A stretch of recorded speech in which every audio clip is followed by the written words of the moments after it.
You take a seed, you plant it, you grow it, you dry it, you roll it, you smoke it, and it goes down smooth. Hey! Spanning the continent to bring you the truth about cannabis and marijuana law reform. I smoke pot and I like it a lot. The Russ Belville Show, the voice of the marijuana nation. Now, here's your host, Radical Russ Belville. Good day, tokers and tokettes and non-toking lovers of liberty. It is Thursday, August 6, 2015, and it's got to be 420 somewhere in the world. Welcome to the show on this most ignominious of anniversaries. You realize today marks 70 years ago that the United States launched the world's only nuclear war attacks. That's right, 70 years ago today, the Enola Gay dropped the first nuclear bomb on the city of Hiroshima, Japan, or Hiroshima, Japan. I'm not exactly sure how it's pronounced. And that marked the beginning of the nuclear age, 70 years ago. Hard to believe, you know, thinking of my grandpa. He served in World War II in the Pacific. And of course, thinking of Japanese Americans who in the United States were interned, including George Takei, the Star Trek actor. In fact, he was interned in Idaho, I believe, my home state. We had one of the internment camps there. And thinking of all the people, oh my God, the devastation that was wrought by that nuclear weapon. Let's just pledge that shall be the only time. That and Nagasaki, let those be the asterisks in our history, and let us vow to never use these weapons ever again. Let's get them all rid from this planet. I mean, people ask me sometimes, oh, you fight for marijuana legalization. Isn't there something more important to fight for? Well, yeah, sure. And I want to get to that. Things like nuclear disarmament would be a good thing, I suppose. But I always figure if you can't solve marijuana legalization, that should be an easy no-brainer. Let me start with that. Let me see if I can get that taken care of, and then I'll move on to some of these big issues.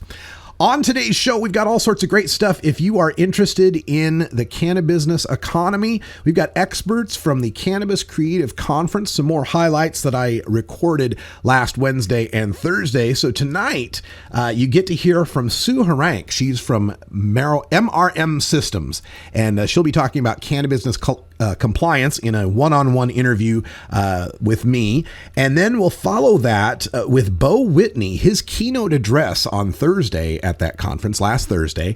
And he is the one who wrote up many of the economic estimates for marijuana legalization here in the state of Oregon. So you get to hear his predictions about where the market's going here in the Beaver State. Also on the show today, we'll have time for a radical rant, kind of based off something that's in the news today. You'll hear it in the 420 radio news, but we got to ask the question, is the medical marijuana era over? Or is it time now for states to just step up to legalization, or is there still room for medical marijuana activism in this country? We'll discuss the ins and outs of that in the Radical Rant. Also on the show today, we'll have a time to go behind the headlines where the New York Police Department commissioner, I think I mentioned this on a previous show, he is calling synthetic marijuana, you know, the synthetic cannabinoids, the spice, the K2, he's calling them weaponized marijuana. Weaponized marijuana. Okay, we'll address that and the other scaremongering around the synthetic cannabinoids. But first, we'll get to the 420 radio news. We've got news from the National Conference of State Legislatures. The Justice Department has been up to some shenanigans that marijuana.com uncovered. We got a Michigan Supreme Court ruling, Florida medical marijuana, new data from Washington recreational, and pesticide warnings here in Oregon. All that when we come back on the Russ Belville Show.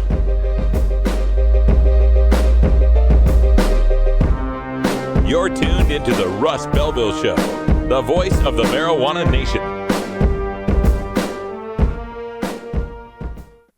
420 Radio is 24-hour marijuana legalization radio. 420 Radio is brought to you by Sacred Serum, who is focused on creating elegant and sophisticated cannabis solutions through its line of dispensers and vaporizers that come preloaded with the world's finest cannabis concentrate. Sacred Serum's concentrate is made on pharmaceutical-grade supercritical CO2 extraction machines that use absolutely no butane or other toxic chemicals. The Vesica, the company's innovative new way to dab and frost, is now available in dispensaries across California. Sacred Serum, elegance and sophistication concentrated. Expand your horizons and join us every Wednesday night for Gordon Green's Music Planet. You'll hear an eclectic mix of music from all around the world. Catch the first show of the month for an intro to world music.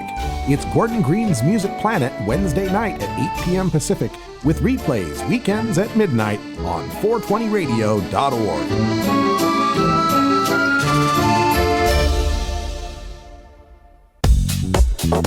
The Oregon Medical Marijuana Business Conference is happening September 12th and 13th at the Hilton in downtown Portland. Hi, I'm Alex Rogers, and I hope you'll take advantage of this amazing opportunity to learn the latest business and legal information concerning cannabis commerce in Oregon in 2015 and beyond. Check out OMMBC.com right now for early bird pricing because we're likely to sell out. That's OMMBC.com, the Oregon Medical Marijuana Business Conference.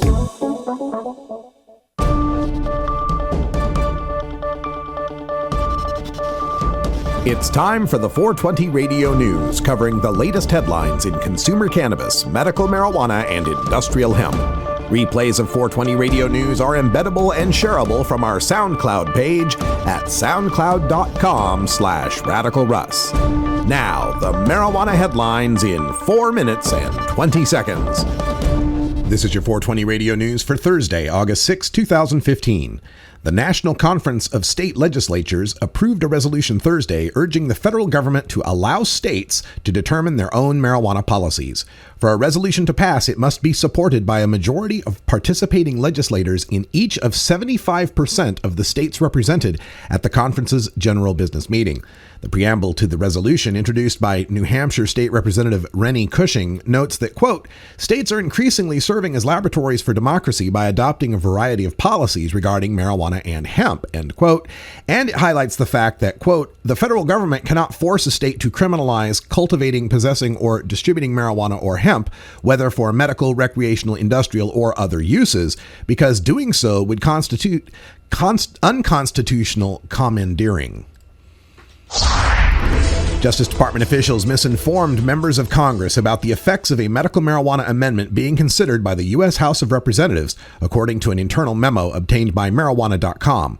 The amendment, which lawmakers approved in May 2014 by a vote of 219 to 189, despite the Obama administration's objections, is aimed at preventing the Department of Justice from spending money to interfere with the implementation of state medical cannabis laws. But in the days leading up to the vote, department officials distributed informal talking points warning House members that the measure could, quote, in effect, limit or possibly eliminate the department's ability to enforce federal law in recreational marijuana cases as well, end quote, according to the document. The newly obtained memo, drafted by Patty Merkamp Stemler, chief of the Criminal Division's Appellate Section, admits that the talking points were, quote, intended to discourage passage of the rider, end quote, but do not, quote, reflect our current thinking, end quote. Prosecutors have dropped marijuana charges and will return items seized from a Michigan woman in the wake of a Michigan Supreme Court ruling last week. St. Clair County prosecutor Michael Wendling said about 18 cases were on hold while prosecution and defense waited on the Supreme Court decision, and now at least 5 of those cases are affected. The Supreme Court ruling last week clarified when caregivers and users can use their medical marijuana certification as a defense or immunity if charged with a marijuana-related crime. Wendling said any unresolved civil forfeiture cases connected to those 5 dismissed cases also will be dismissed, and items seized will be returned. In February, police seized more than $24 million in assets from Michiganders in 2013. In many cases, the citizens were never charged but lost their property anyway. Petitions are already circulating in Florida to put medical marijuana on the 2016 ballot, and Senator Jeff Brandes will introduce a full-blown medical marijuana legislation within the next month intended to undercut the initiative. But at a national conference in Seattle, the 2 states that have legalized recreational marijuana say Florida and other states should just bite the legalization bullet. Quote, Medical is just a step on the way to full recreational marijuana, end quote, Representative Dan Pabon said. But for Florida lawmakers in Seattle, the message is falling mostly on deaf ears. Quote, I'm not a big supporter of recreational use for marijuana, end quote, Senator Audrey Gibson said, continuing, quote, I obviously support medicinal use purposes and expanding what that looks like, end quote. Marijuana retail shops in the state of Washington reported $31.4 million in cannabis sales in July, down almost 6% from June, according to data from the State Liquor and Cannabis Board. Monthly sales had risen dramatically this year until July, more than doubling from January through June as the market hit its stride and more shops opened up. Despite the July dip, sales so far this year total around $170 million, putting the state on pace to surpass $300 million for the year. The total amount of excise tax due at the retail level rose by about $3.3 million after Washington state revised its tax structure at the start of last month. The Oregon Department of Agriculture said Wednesday it has drawn up a pesticide advisory, which the Oregon Health Authority is sending to registered medical marijuana growers around the state. The advisory says no pesticides have been specifically approved for use on marijuana, which is still illegal on a federal level, and the health and safety impacts on cannabis workers have not been evaluated. This has been your 420 Radio News for Thursday, August 6, 2015. I'm Russ Belville.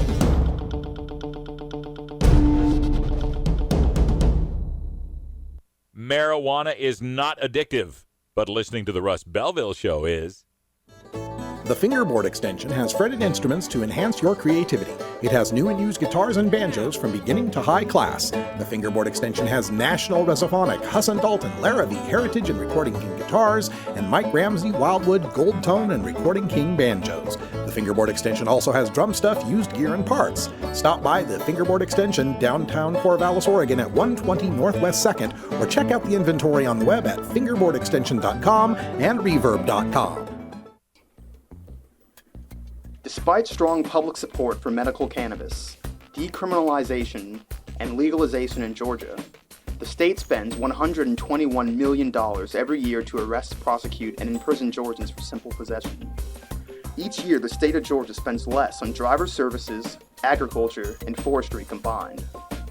What else can $121 million a year do in Georgia? With that much money, the state could hire and keep 3,000 more teachers, improve roads and bridges, provide tax relief for small businesses, repair aging sewage systems, or lower taxes. But right now, that's millions of dollars of your tax money wasted on failed enforcement. Tell your representative you're tired of wasteful spending and ask them to end cannabis prohibition. Join the conversation at www.peachtreenormal.org.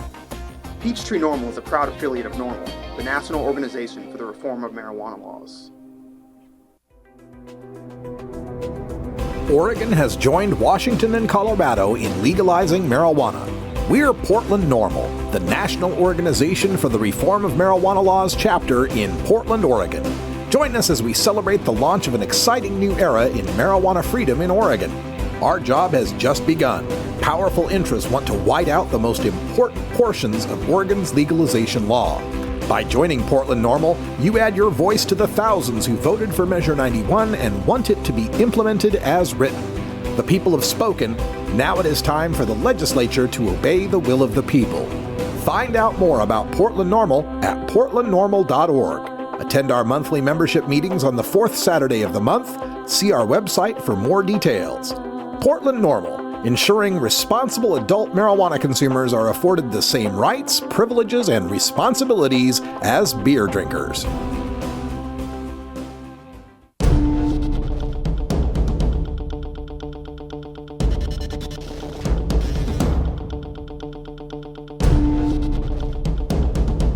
Today in Behind the Headlines, we get a very interesting headline from Vice News.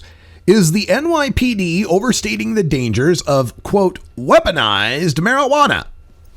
I thought to myself, oh my goodness, somebody has found a way to weaponize marijuana, to get people stoned against their will from a distance. Some sort of blow dart gun, or maybe a ray, or perhaps a gas. Who knows? There's now a marijuana bomb, right? There's a marijuana death ray, right? No. No, this refers to a quote from the NYPD's Commissioner of Police, Bill Bratton, and it has to do with synthetic cannabinoids. The spice, K2, Green Giant, whatever the hell they call it, where they take oregano or basil or some unknown herb and spray a bunch of synthetic THC on it. He's calling that weaponized marijuana. Weaponized marijuana. He says it gives users superhuman strength and immunity to pain. And at the news conference, he showed this video of people supposedly on spice or K2 or whatever, synthetic THC. One man naked on all fours in the middle of the road, slapping the ground, and another naked man breaking through a fence with his body. Bratton said, quote, "These individuals, many of them under the influence of this drug, are totally crazy." Okay. Well, he continues, quote, "It looks like marijuana, but it's laced with chemicals. And as fast as we are able to identify the chemicals and get that particular chemical and make it against the law, they change the makeup of it. So it's synthetic and it's incredibly dangerous and harmful." End quote. Okay, so the first thing that we should address here is throughout our history, throughout the propaganda in the drug war, whenever there's some new drug craze, it's very common to say it makes these people completely crazy, it makes them superhuman strong, it makes them immune to pain, right? We heard this when it was crack. We heard this when it was ecstasy, when it was meth, when it was PCP, whatever the new scary drug is, it suddenly makes people turn into the Incredible Hulk, right? This is a great way for the police to justify some of the brutality they exercise against these people. But the facts are these. There are millions of people who have tried the synthetic THC, the K2, and let's be clear, I'm in no way endorsing the use of that crap. It is made for laboratory purposes. It's a super agonist to your endocannabinoid system. It's like THC turbocharged on steroids and loaded up on meth, okay? It's just heavy duty shit. And since it's an illegal substance, there's no regulation as to how much is being put on or how even it was put on and so forth. So one bag to another bag might be completely different. Let's be clear that this is some bad stuff. And there has been an increase in people having adverse reactions to the stuff, and it can even lead to death.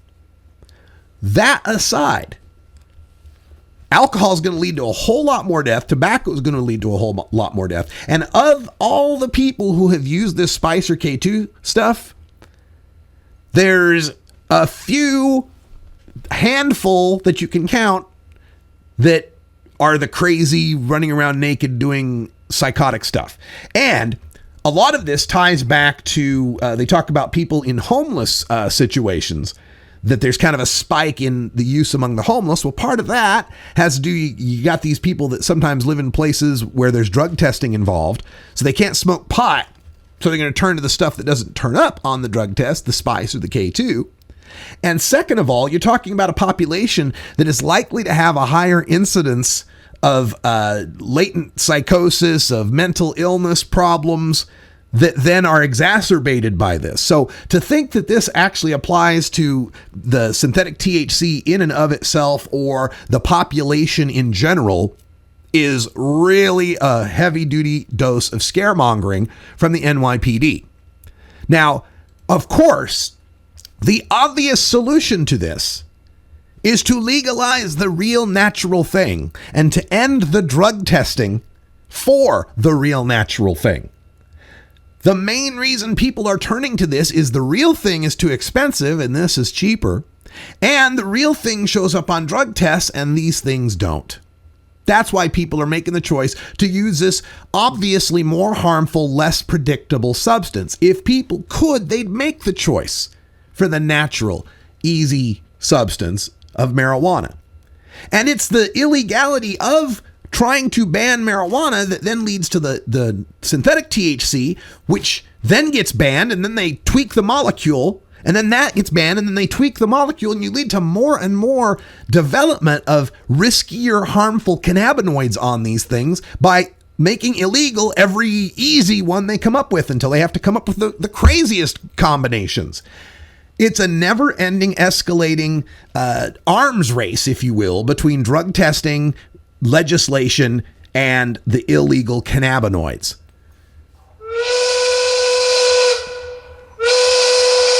Well, what the hell are we supposed to do, you moron? Well, you're supposed to legalize the natural cannabis, you moron. How simple would this be to do?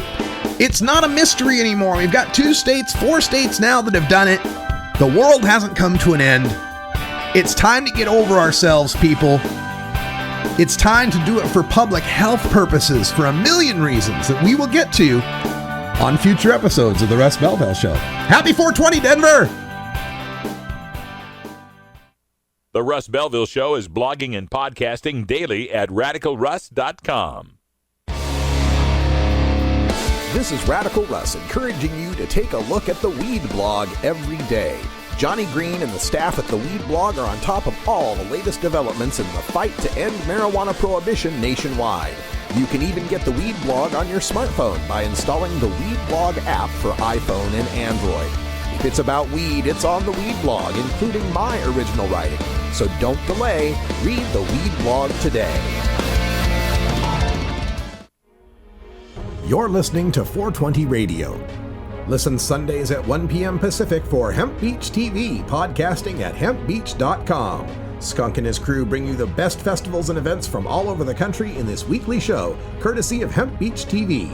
Entertaining and lots of fun for the 420-friendly party crowd. Check our online listings for Hemp Beach TV with Skunk and the crew from hempbeach.com.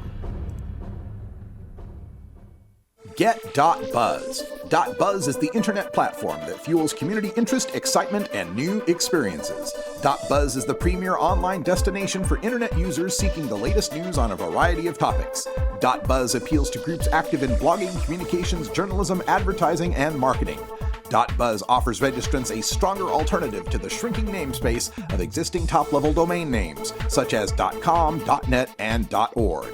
Get your name now at get.buzz.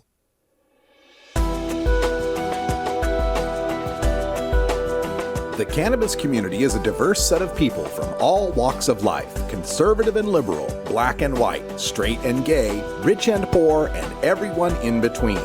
Learn more about the people we are freeing from adult marijuana prohibition in our Cannabis Community Chat. Another highlight from the Cannabis Creative Conference. Radical Russ here on the floor of the Cannabis Creative Conference in Portland, Oregon at the Portland Expo Center, and we're joined here by a Coloradoan. It's Suzanne Harank. Welcome to the show. Thank you so much, Russ. Okay, so what brings you to the Cannabis Creative Conference? What's your background in cannabis? Sure. So my husband and I were owner-operators in the original days back in Pioneer of 2009 in Colorado. And we both have had medical reasons to use cannabis. And so we really wanted to enter the industry from an educational standpoint, as well as being entrepreneurs. We wanted to be able to also have a new business. So 2009, that's basically the year when Colorado started really licensing dispensaries, right? Correct, yes. So you had a dispensary? We did. We had a dispensary and cultivation facility, and we owned that for 3 years before Nick ran into a health issue and we had to get out. And we took care of him and then came back in and wanted to make a difference for our brothers and sisters, so we now have a compliance company. Yeah, I see. You're with MRM Systems, and Yes. So as a compliance company, I imagine your gig is making sure before everybody tries to run the gauntlet of regulations that they're ready to do so. Absolutely. It's all about preparation and education. So if you're prepared and you've educated and trained your employees and your staff, then you're going to be in a much better position when the enforcement division comes to do their inspections. So we're talking about Colorado, the Marijuana Enforcement Division, which used to be the Medical Marijuana Enforcement Division. And Colorado's done this job where they've kind of merged, they already had a well-regulated medical system and kind of just tacked recreational onto that. Mm-hmm. Oregon's doing things a little bit differently. Are you coming in here to the Oregon market and figuring what the differences are with that in Colorado? Yes, actually our main goal coming to Oregon is to provide jobs and training as compliance specialists for Oregonians. We want to put Oregonians to work. And we want to put them in work in this compliance arena. And, it's really important that facilities have their own compliance officer internally, as well as if they are going to have, they're going to hire an outside compliance consultant, make sure that they're certified and that they know what they're doing. Absolutely. I know the rumor I heard is that the copy of the regulations in Colorado is thicker than a phone book, right? Oh, yes. Yeah, it's 2 books now, actually. Yep. Now, do you see that much regulation happening in Oregon? I mean, it's still kind of early as far as what the regs are, right? Yeah, it is, but at the same time, they're using Colorado as an example and a baseline. And I just had a conversation with one of the OLCC commissioners this afternoon, and they really are looking at what did Colorado do well, what did they not do well? And I think that's really important. So there definitely the rules and regulations on the recreational adult use side is going to be very significant when it hits. What lessons do you think Oregon should learn from Colorado? Well, I think one of the things is to be prepared. It's going to be difficult because the rules and regulations aren't going to be specified until they actually come out. So, making sure that you're involved in the rulemaking process, that you go to the hearings, that you have your voice heard, that's going to be extremely important. So I think that's one of the things that a lot of people in Colorado may not have done on the upfront, and then had to deal with it on the back end. So before getting involved in this sort of cannabis consulting and everything, what's your background? What sort of industry do you come from? Sure. I've been an entrepreneur since I was 10 years old. Lemonade stand? No, I actually had a recycling business, and the wheelbarrow was bigger than I was.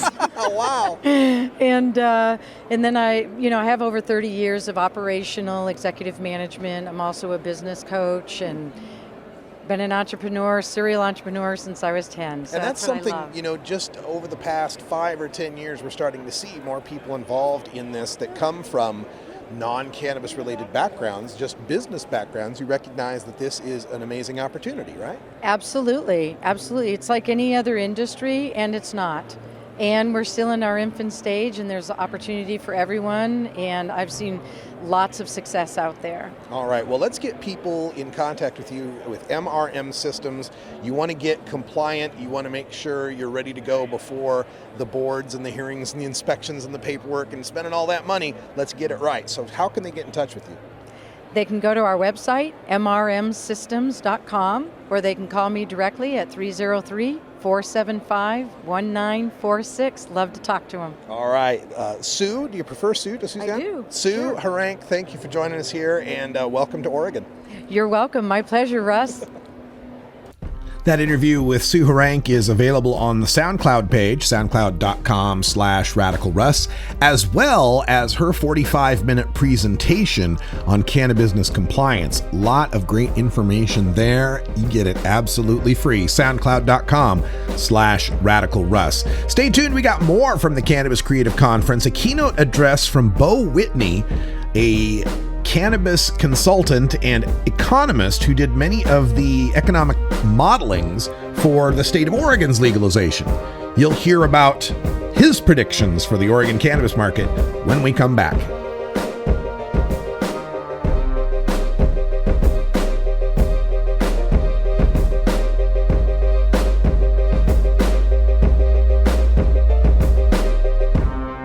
You're tuned into the Russ Belville Show, the voice of the marijuana nation. The Russ Belville Show reminds you to never smoke and drive impaired. Hang out for a while and share. Growing plants indoors can be a rewarding hobby, but electricity bills can go through the roof. Then you have to cool down all those big hot lights. It can drive a grower insane.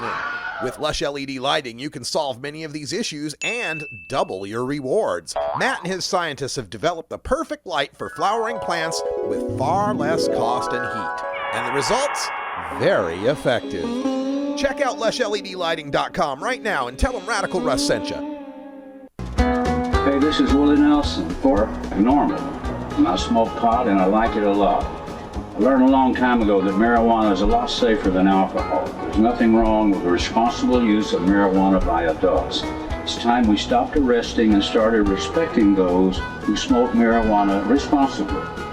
To learn what you can do to help, contact NORML at norml.org or call toll-free 888-67-NORMAL.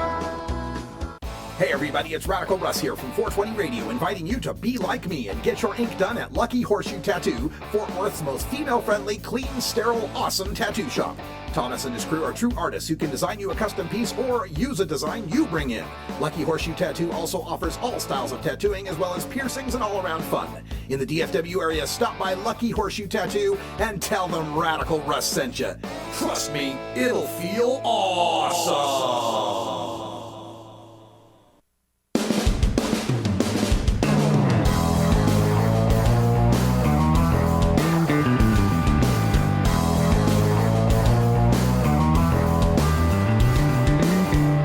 Mark Twain once said that when there's a gold rush, it's a good time to be in the pick and shovel business.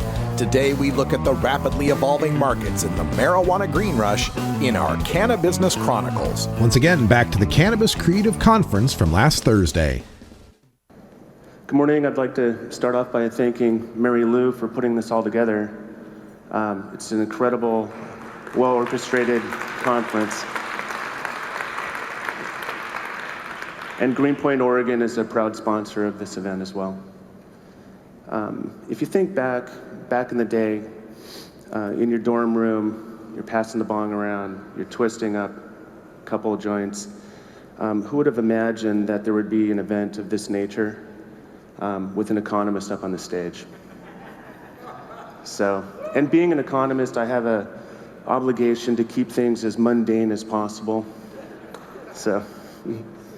But what this demonstrates is that it's a very dynamic industry, and there's a tremendous amount of opportunity, and things are progressing very quickly.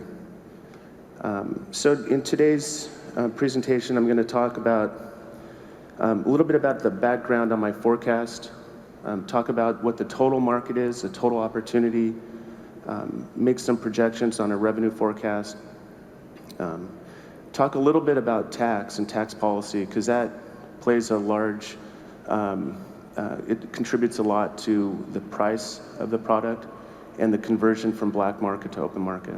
And then I'll give some predictions of the future at a very high level, and then I'll take some questions at our Golden Extracts booth that we have. So in terms of developing a forecast, I began this journey about 1.5 years ago. And a student in one of my economics classes came up to me and started asking questions, talking about the cannabis industry. And so I asked him, how big is this market? And he goes, well, you're the economist, you tell me, right? So it was strictly an intellectual exercise at that time.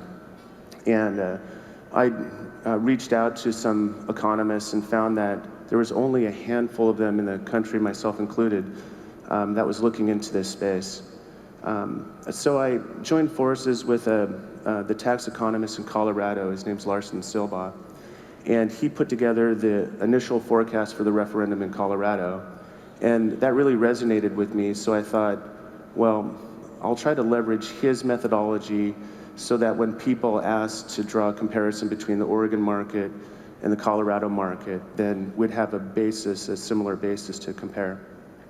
I mirrored, as best I could, some of his assumptions. And at that time, there was just a few months of actual data associated with the forecast in Colorado. And so I made some adjustments to the Oregon model and then published that out in the run-up for Measure 91. I wanted to go over some of the assumptions as well. I know it's kind of the economic stuff, but bear with me. I use population and the percentage of usage within that population. In Oregon, it's a closed system, and so it's very easy to say how much of the population actually uses cannabis. And that's 12.9% according to some national studies and centers of disease control and stuff like that. And then I used an assumption on consumption, and then which was the same assumptions as Colorado. And then looked at the bifurcation between the medical market and the recreational market. So once I pulled all that data together, added an assumption for what would the standard price per gram be, then I was able to easily just do the math and come up with a forecast, and I'll share that to you in just a second. I think the key item here is that the forecast I'm about to present is a very simple model, and then the discussion, such as with the Oregon Liquor Control Commission from yesterday, is let's talk about assumptions, not talk about the methodologies and all this. And so it's a good conversation to have. So currently, based upon my forecast, the total available market, now this is black market and open market combined, is about 520,000 users, 71,000 which are already established in the medical program, and then the rest, 445,000, are recreational users.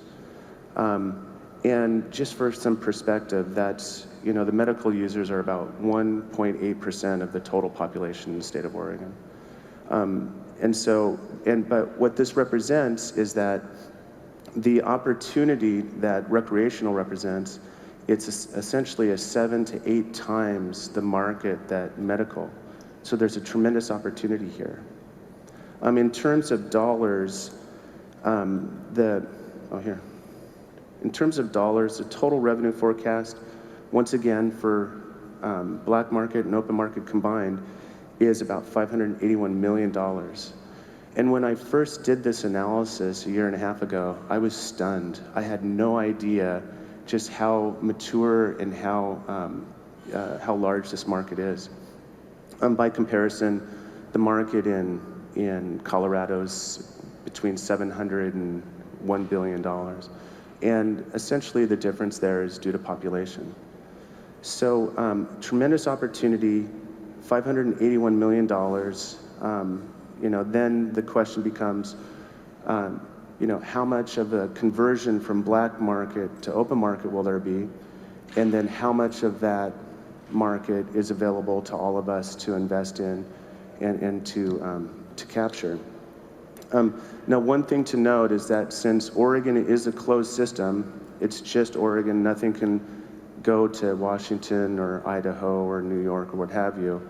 That doesn't necessarily represent the total opportunity that would be represented by Canada tourism. So, for example, some of the largest dispensaries in the state of Washington are on the border of Oregon and Washington, because a lot of folks right now go up to Washington, purchase their goods, and I assume they consume in Washington, right? So, when Oregon fully implements its recreational program, that's going to flip-flop, and so there'll be an increase of Canada tourism here in Oregon. So there's another opportunity for increased revenues, increased profits. Now, what does $581 million mean in terms of pounds, in terms of the total demand? I pegged the total amount of demand at 115,000 pounds of cannabis, that being flower, trim, etc. It doesn't necessarily represent oils, for example, but that's just a very high level, 115,000 pounds. So, hang on. So the question then becomes, how much of an opportunity is there for the state to fleece us for all the tax money that they can get? But what I tried to do with the tax analysis was I wanted to see what the lowest possible tax would be in order to generate the greatest amount of tax revenue. And my hypothesis was that if you lower the price to as close to the black market price as possible, then you'll get more of an incentive for people to go from black market to open market. And so I put together, being at Greenpoint, Oregon, it's a vertically integrated company with growing operations, extraction operations, retail and wholesale. Having that opportunity to have that visibility into the supply chain, I have unique access to a tremendous amount of data on demand and a lot of opportunity for the analytics. So based upon some of the retail statistics that we had available, I was able to calculate just how sensitive are consumers to price. And there's an economic theory called the elasticity of demand, which basically says, it essentially says that the lower the price, the greater the demand will be. And it also says that some products are more price sensitive than others. And so in this market, cannabis is extremely price sensitive. Cannabis consumers are extremely price sensitive. And so based upon the data that I had available to me, I was able to recommend to the legislature a range of taxation that would generate the greatest amount of revenue and actually compete with the black market. And that range that I proposed was 12.5% to 17.5%. And what ultimately happened, based upon a lot of inputs, not just mine, but the legislature was actually pretty savvy enough to take those recommendations and incorporate that into a sales tax. Now, in Oregon, a sales tax is unheard of, and the fact that cannabis now has a sales tax is the first time, or second time actually, in 106 years of tax policy in Oregon to actually have a sales tax. So now, in my chart here, in the blue, I took a look at the total market, and then in the red, I looked at the initial proposal by Measure 91, which is a weight-based tax. And a weight-based tax is actually somewhat punitive if you lower the price, because the tax is still there, it actually goes up. So that was another argument in favor for a sales tax. Now,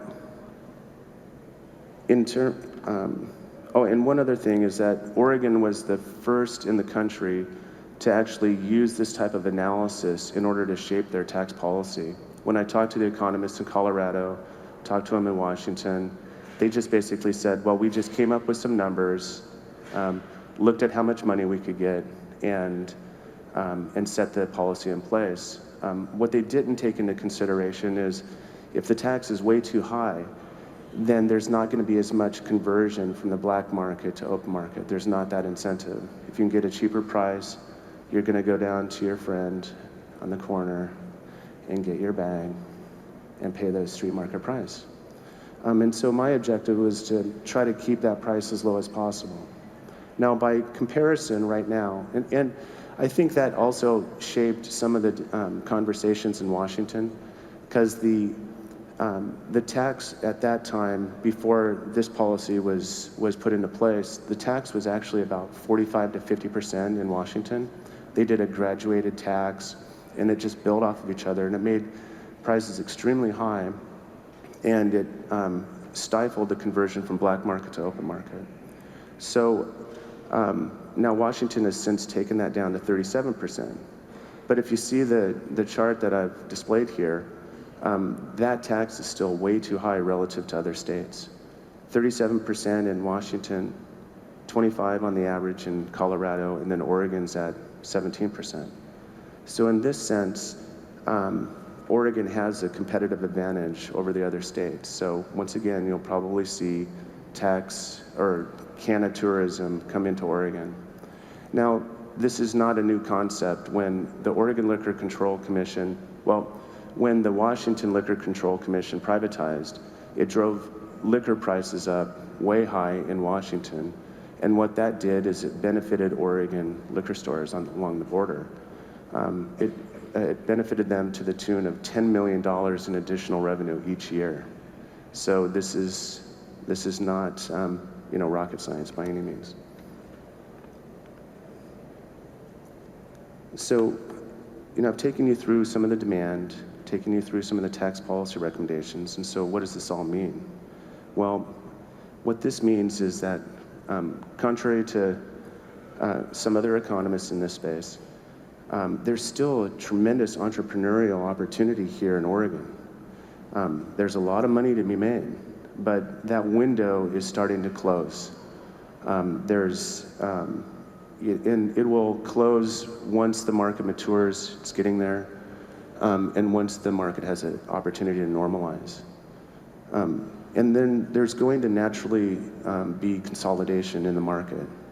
Some people will just not be good business people, and so they should be, droned out of the market. And that will just naturally occur. So, and what will determine the winners and the losers in this space is if they're sound business people and if they have an opportunity to differentiate. Right now, in this market structure, there's so many people out there that people are not quite sure, what is the difference between this supplier and that supplier and that supplier. And it really comes down to differentiation. And so, my recommendation to this audience is that if you can differentiate your product and you can develop best business practices, you'll be successful. And then, I also believe that the first ones that can scale, if they can consolidate, scale, form partnerships, alliances, and really set the bar high, similar to what Greenpoint, Oregon has done, then that will also create barriers to entry for others to follow. And it will help consolidate and grow the market. And so I think that at this point is about what I wanted to present in the time allotted to me. And so I wanted to thank you for your time, and I wish you the best of luck in this really exciting industry. So thank you. Beau Whitney speaking to the Cannabis Creative Conference last Thursday. And again, he did many of the economic estimates for the state of Oregon. $500 million market he's talking about. It's a great time to be out here in the Pacific Northwest. We've got more coming up. The anti-drug public service announcement of the day, plus my radical rant asking, is the medical marijuana era over? Plus, we'll have Hour 2 Toker Talk Radio. We'll open up the phone lines at 84-420 Radio and discuss more stories of the day. I've got a new prohibitionist website that I've been chuckling over for the past 15 minutes. Got to tell you all about it. And we'll have our Groovin' Thursday Daily Toker Tune coming up at 4:20, so stick around. It's the Russ Belville Show.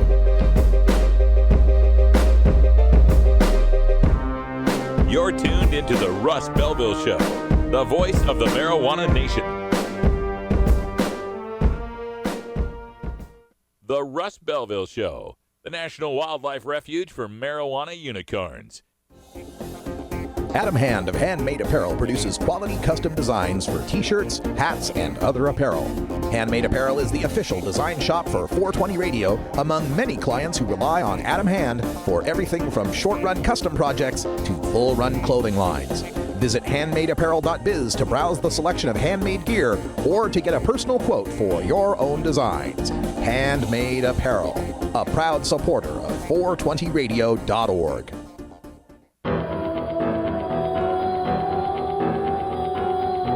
In the interest of fair and balanced journalism, the Russ Belville Show presents the anti-drug public service announcement of the day.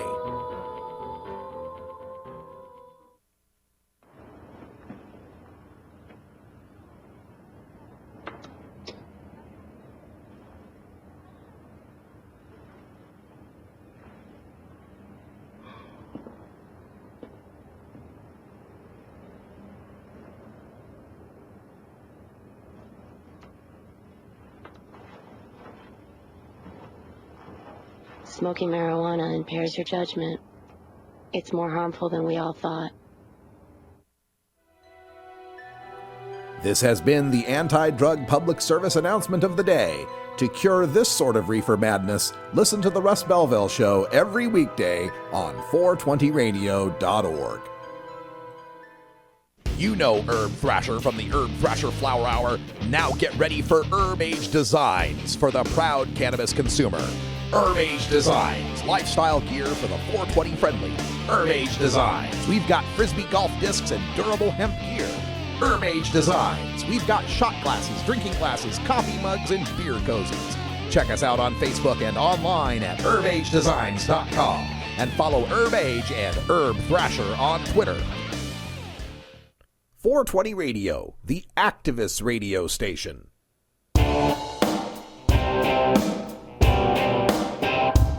we must wage what I have called total war against public enemy number one. I support a change in law to end federal criminal penalties for possession of up to 1 ounce of marijuana.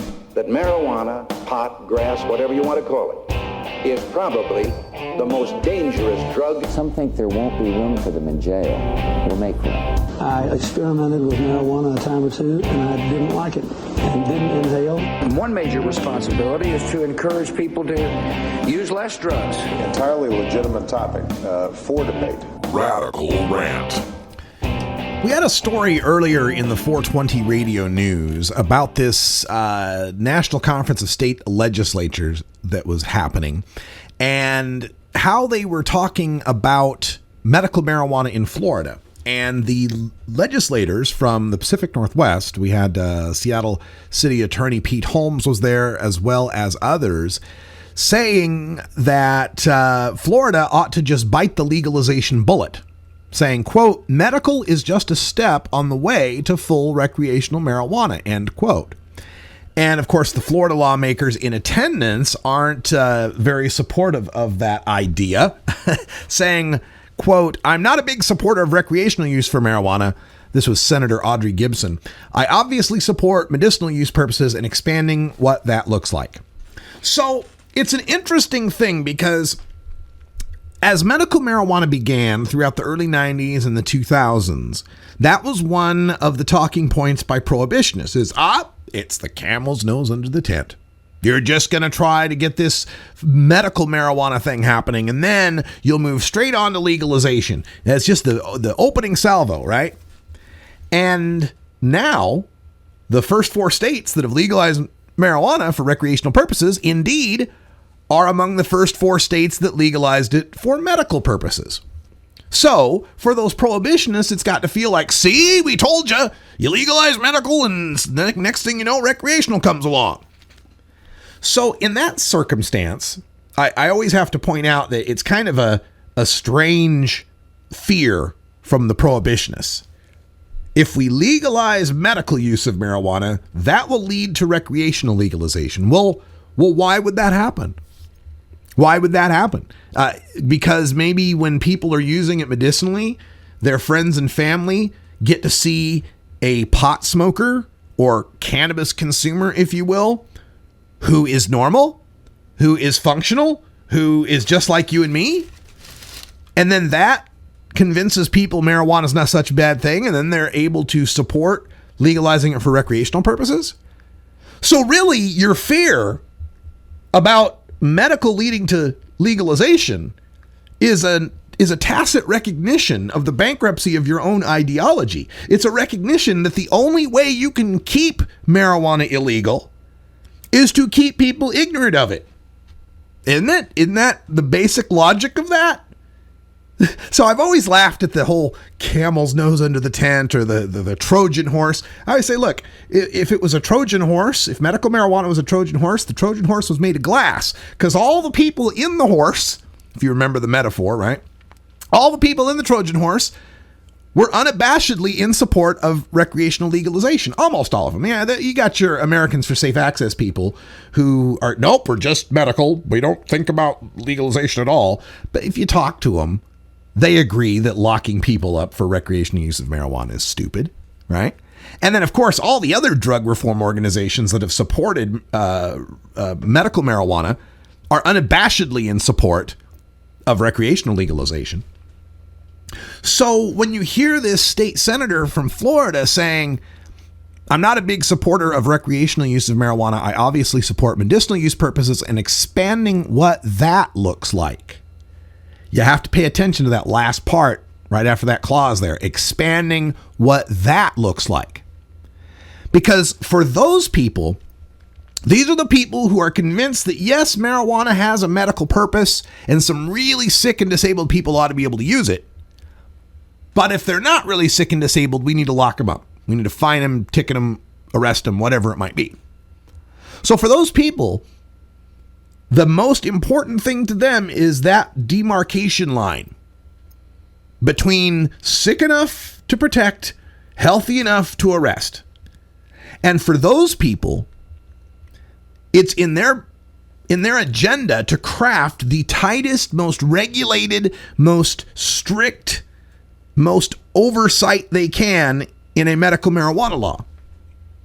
This is the theory that I've been a proponent of for almost 5-6 years now, the box canyon theory, which is medical marijuana is a box canyon. By putting the word medical in front of it, you forced marijuana into this box canyon where it's trapped and just gets more and more constricted. And we've seen it in the development of medical marijuana in this country. We start with California, wide open. You can grow it, you can buy it, sell it, have it, whatever condition you got, great.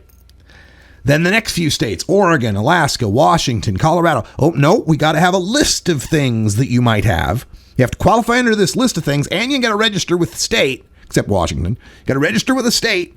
We got to keep track of you. And then the next few states that come out were, oh, well, we can't let you grow your own plants. Oh, no, about 2010 when we started having Arizona and Massachusetts and those guys coming on. No, we can't let you grow your own plants because then that gets loose and becomes recreational. So we're going to grow the plants for you and sell them to you at dispensaries. And now even that's gotten restricted. New York, Minnesota, Louisiana, we're going to grow the plants and then process them for you into non-plant marijuana things, extracts, edibles, whatever they might be, because we can't let the flower get out because that leads to the recreational marijuana. You get my drift? Medical has to get more and more and more and more and more restrictive in the effort of these legislatures to avoid it moving on into the recreational marijuana that they hate so badly. And so when you hear these Washington state officials telling them bite the bullet and move ahead to full recreational marijuana, it's almost a recognition from their point of view that there's inevitability to this, that legalization's happening.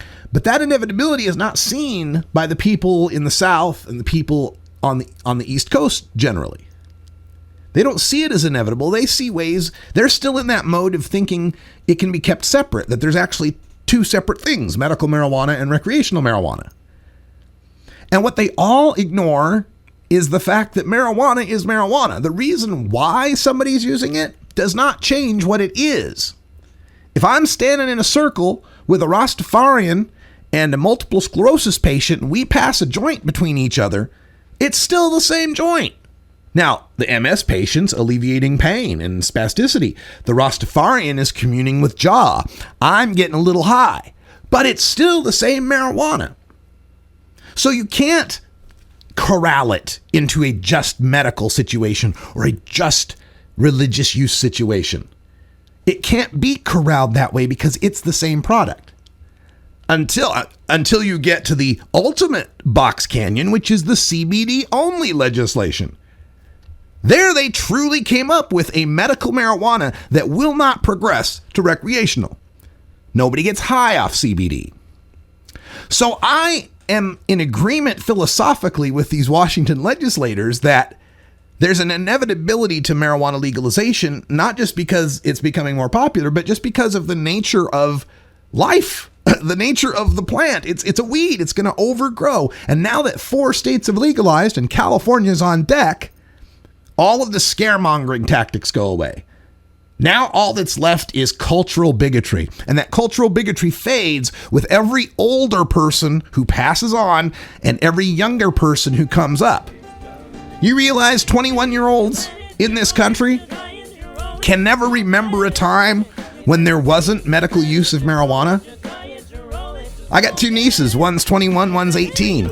They can't remember a time when there wasn't medical marijuana, favorable portrayals of gay people on television, the internet, cell phones, right? It's a different generation coming up that you can't bamboozle with your reefer madness talking points. They've got the Google. They'll look that shit up. They'll realize you're full of it.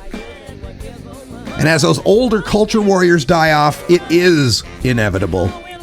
Florida will find out sooner rather than later. That's all the time we got for Hour 1. Thanks for joining us. Stay tuned for live Hour 2 here on 420radio.org. For everyone here in legal Potland, Oregon, I'm Radical Russ. Until next time, take care of each other, tokers. This is the Russ Belville Show.